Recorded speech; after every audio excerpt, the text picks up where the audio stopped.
8 taon na si Colin Sexton sa NBA pero patuloy pa rin siyang naglalaro para sa mga rebuilding team at hindi po sa isang totoong contender na team. Galing sa Cavaliers, napunta naman siya sa Utah Jazz, ngayon sa Hornets naman magsisimula ang kanyang paglalakbay bilang isang rebuilding player sa isang rebuilding na team. Desente naman sana ang kanyang numero, 18 points, 4 assists at merong 48% na shooting sa field. Ito kasi ang rason kung bakit nasa rebuilding team itong si Colin Sexton. Sa kanyang edad ay dyan talaga siya nababagay sa mga nagre-rebuild. Kung hindi man pangalawang option ay pangatlong option sa isang star player. Malabo naman siyang makuha sa isang contender na team sapagkat ang mga team na yon ay mayroong mga point guard star player. At yung mga backup point guard naman doon ay mga magagaling din at yung iba naman ay mga veterano. Kung hindi naman veterano ay yung mga tipong bata pa pero magaling naman at syempre nandun na talaga sa kanilang kupunan. Hindi naman sa ating sinasabi na magiging rebuilding player na lamang po itong si Sexton sa mga rebuilding na team. Baka malay natin sa mga susunod na taon ay mayroong magkakaroon ng interest sa kanya na isang contender na team para kunin siya sa mga rebuilding na kupunan.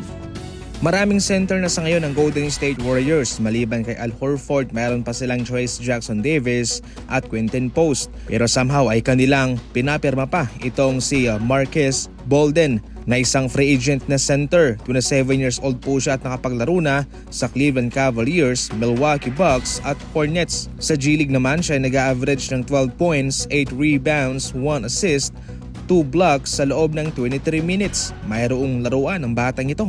Kinuha ng Golden State itong si Bolden para sa kanilang training camp at baka malay natin magustuhan siya ng Golden State Warriors at mailagay pa siya sa kanilang G-League affiliate na Santa Cruz Warriors. Manipis lamang po ang kanyang chance na makapasok sa regular roster ng Golden State Warriors. Pero habang siya'y nasa poder ng Golden State Warriors ay magkakaroon po siya ng chance na baka someday ay makapasok siya sa official roster. At kung sakaling ma-impress pa niya talaga itong Golden State Warriors, aba posibleng mabigyan siya ng two-way contract sa kanila.